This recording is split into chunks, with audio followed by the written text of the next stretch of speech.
आज हम यहाँ भारत की स्वतंत्रता के 75 साल को मनाने के लिए एकत्रित हुए हैं। भारत ने 75 इयर्स में आज़ादी के बाद अनेकों क्षेत्रों में कई सारी उपलब्धियों को हासिल किया है। एक छोटे से नाटक के द्वारा एक मध्यम वर्गीय परिवार हमें उन अचीवमेंट्स का विवरण देंगे। अग्रवाल परिवार बीकानेर राजस्थान से है और परिवार में 6 लोग हैं। दादा और दादी जो प्री इंडिपेंडेंस समय के हैं, उनके बेटा और बहू धीरज और सुनीता और एक 11 साल का पोता अर्जुन एवं 8 साल की पोती कालिंदी। चलिए इनकी मुंह जुबानी इनकी कहानी सुनते हैं।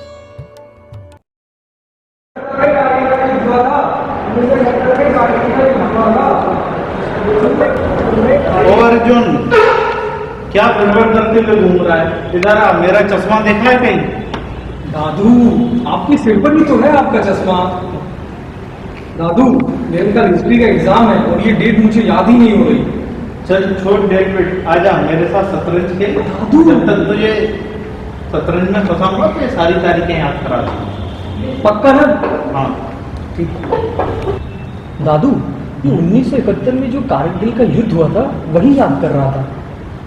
अरे बेटा, कारगिल का युद्ध 1971 में नहीं 1999 में हुआ था, जिसमें भारतीय थल सेना और भारतीय वायुसेना ने पाकिस्तानी सेना को भारतीय चौकियों से, जिन्होंने उस पर कब्जा कर रखा था, उनसे खदेड़कर पीछे पहुंचा दिया था और हमारी भूमि को आज़ाद कराया था। और इसी की याद में हम 26 जुलाई को कारगिल विजय दिवस को। ओहो, तो दादू 1971 में क्या हुआ था?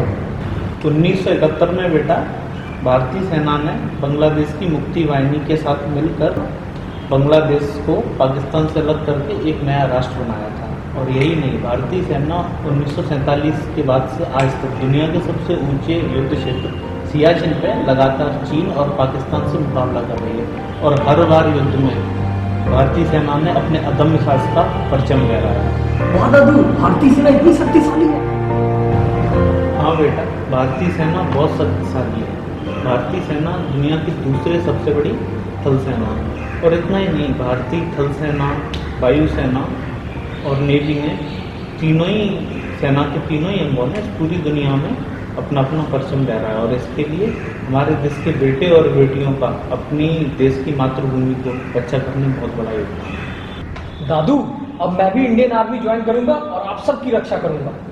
तू क्या हमारी रक्षा करेगा? तू तो छिपकली तक से डर के भाग जाता है। ले ये गया तेरा राजा। जाइए दादू, मैं नहीं खेलूंगा आपके साथ। दद्दू और अर्जुन की नोक-झोंक से भारत के रक्षा दल की सक्षमता साफ स्पष्ट है। भारत माँ के बच्चों ने कभी शीश झुकाना नहीं सीखा।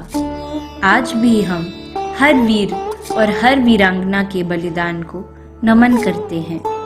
आइए आगे बढ़ते हैं और सास बहू की टकरार का आनंद उठाते हैं।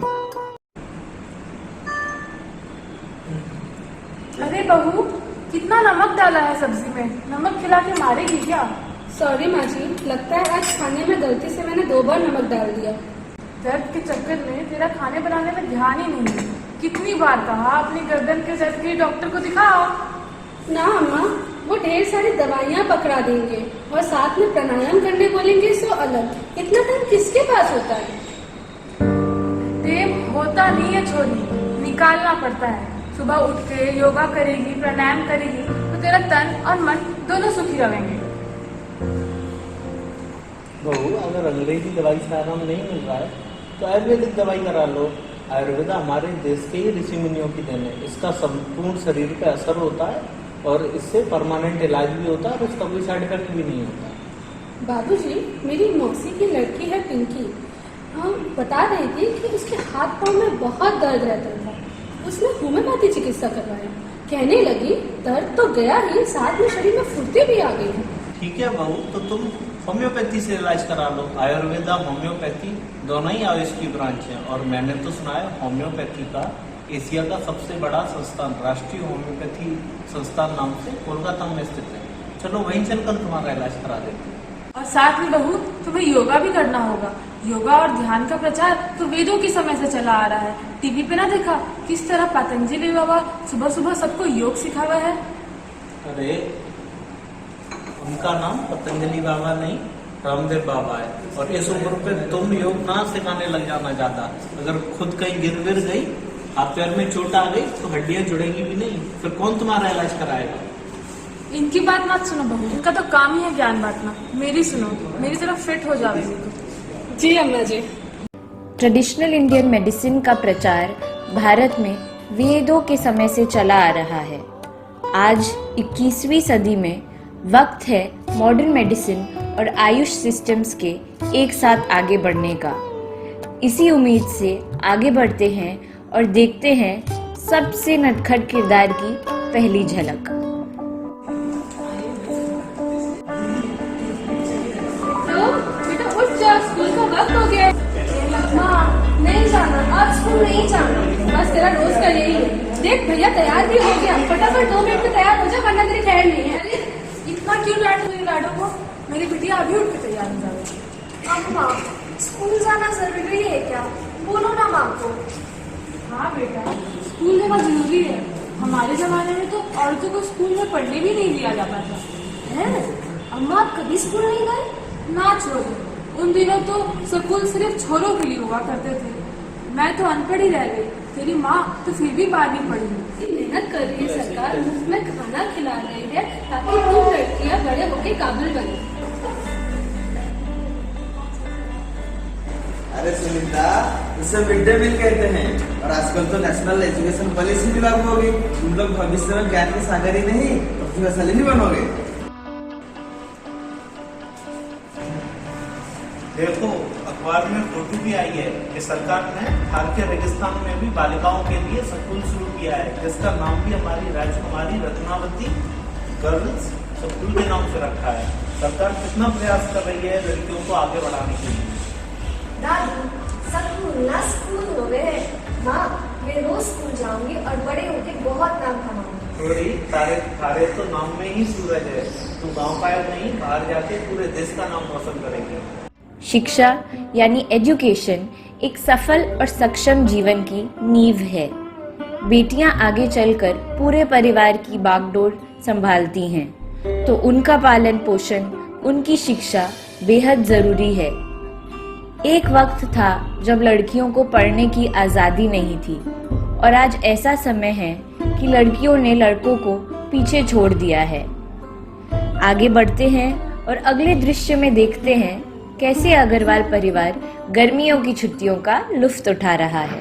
बच्चों आ जाओ हॉल में, आम खा लो। चला जाओ।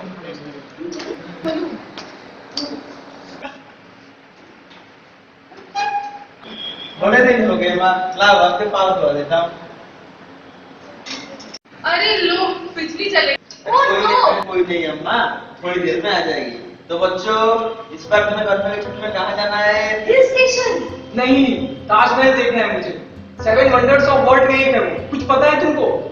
उफ, कितना बोरिंग है ये। यहाँ पे इतनी गर्मी है पापा। कश्मीर कैसा रहेगा? एकदम हेवन ऑन अर्थ। मैं तो सोच रहा था माँ, इस बार तुझे द्वारिकाधीश के दर्शन करा ला। सुना है कृष्ण भगवान का परपत्र ने इस भव्य मंदिर की स्थापना की है। पापा वहाँ जाएंगे, सरदार सरोवर नरेंद्र मोदी स्टेडियम भी दिखाएंगे ना। अम्मा आपको पता है नरेंद्र मोदी स्टेडियम भारत का सबसे बड़ा क्रिकेट स्टेडियम है, और सरदार सरोवर भारत के लोक पुरुष सरदार वल्लभ भाई पटेल की सबसे बड़ी मूर्ति स्थापित है। पापा please, mountains are calling, let's go to mountains. ये क्या अंग्रेजी में पटर पटर कर रही है छोटी? मारवाड़ी का तो एक अक्षर बोलना आवे ना। मंदिर ही जाएंगे बस। माँ पर मेरे डांस क्लासेस का क्या? बाद में कर लेना क्लासेस। कौन सी तेरी टीचर भागी जा रही है? ऐसे भी कौन सा बहुत अच्छा डांस सीख रही है तू? भारतनाट्यम, ओडिसी जैसे लोक नृत्य करे तो कोई बात हो, टीवी के गानों में बस मटकती रहती है। अम्मा उसे ना बॉलीवुड कहते हैं। कोको कोला तू, शोला शोला तू। है छोरी, कोका कोला तो पीने की चीज हो गई। ये क्या गाना है? अम्मा वो गाना है पिक्चर का, ये तो सारा दिन यही सब करती है। चलो लाइट आ गई, कालिंदी तुम सोने जाओ। पता नहीं बच्चे आजकल क्या क्या गाना गाते हैं। हमारे समय में तो बहुत अच्छा गाना हुआ करता था। किसी को सुना हो। भारत की भूमि की पहचान ही है उसकी संस्कृति और उसकी अनेक परंपराएं। हर धर्म, हर जाति के लोग यहाँ मिलजुल कर रहते हैं। प्राकृतिक सौंदर्य, पर्यटन एवं मनोरंजन का संगम है हमारी धरती। साहित्य, नाट्य शास्त्र, संगीत, कलाकारी भारत जैसी ऊंची स्मारक के स्तंभ हैं। आशा है अगली बार जब आप किसी रचना के साक्षी हों तो 2 पल उस रचना के पीछे किए गए श्रम और प्रतिभा को जरूर सराहें। अब मिलते हैं कालिंदी के सपनों से, जो आसमां की ऊंचाइयों को छूने को उत्सुक हैं। पापा देखो मैंने कितना सुंदर एरोप्लेन बनाया। अरे वाह, बहुत ही सुंदर है। किसने सिखाया? मैंने अपने आप बनाया। मैं बड़ी होके ऐसे ही एरोप्लेन बनाऊंगी, वो भी सच्ची वाला। अच्छा, कल तो तू डांसर बनने वाली थी। अरे पापा वो तो कल था ना, रात गई बात गई। आज मैं सोची हूँ एरोप्लेन बनाऊंगी। अच्छा बता, इंडिया के पहला सैटेलाइट किसने बनाए थे? आर्यभट्ट। और वो कौन थे?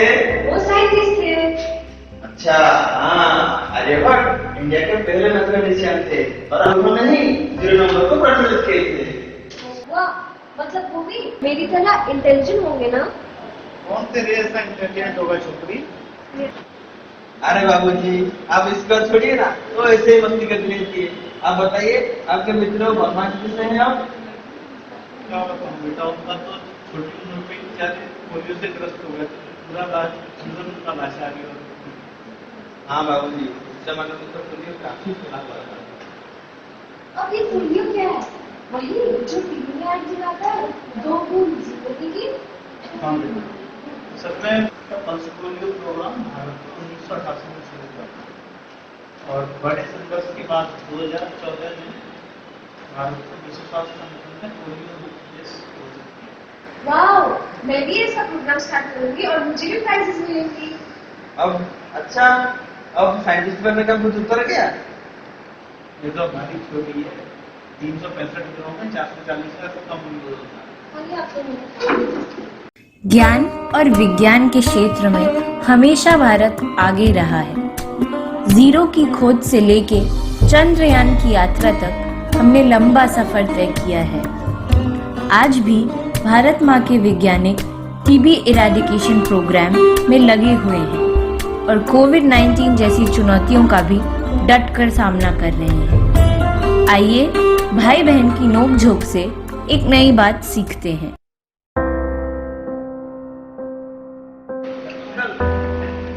भाई 1 बज रहा है, खाने का वक्त हो रहा है, बच्चे भी स्कूल से आते ही होंगे।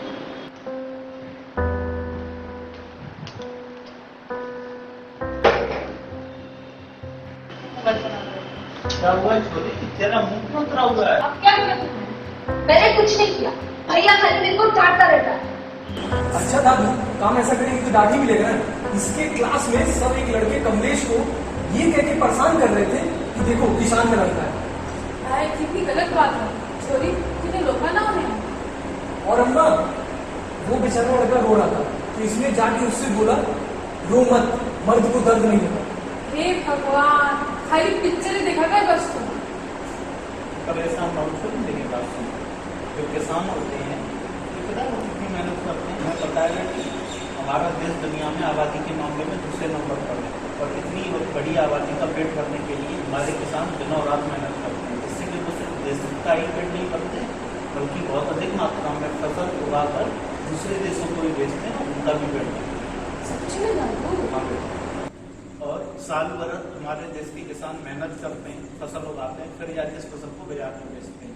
इससे हमारी देश की अर्थव्यवस्था को भी गति मिलती है और इतना ही नहीं, सरकार भी उनका योगदान देती है।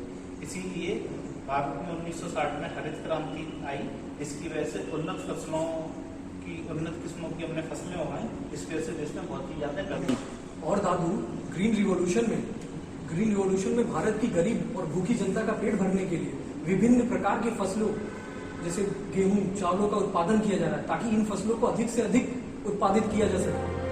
इतना ही नहीं बेटा, भारत में ऑपरेशन फ्लड के तहत दुग्ध क्रांति भी आई, जिसमें डॉक्टर विजय कुरियन का बहुत बड़ा योगदान था, जिसमें भारत में अच्छी नस्लों के पशुधन आए और देश में दुग्ध का जो उत्पादन था वो दुनिया में सर्वोत्तम मात्रा में। वाह दादू, मतलब कितने मेहनती परिवार का होगा ना वो लड़का कमलेश। मैं कल ही जाके उससे माफी मांगूंगी और सबको बोलूंगी उसे तंग ना करे। बहुत अच्छे बेटा। हमारे किसान भाई बहनों के बारे में जितना कहें उतना कम है। भारत के पूर्व प्रधानमंत्री लाल बहादुर शास्त्री ने जय जवान जय किसान का नारा लगाकर देश के किसानों का उत्साह बढ़ाया था। आखिर में भारत के न्याय व्यवस्था के बारे में कुछ जानते हैं।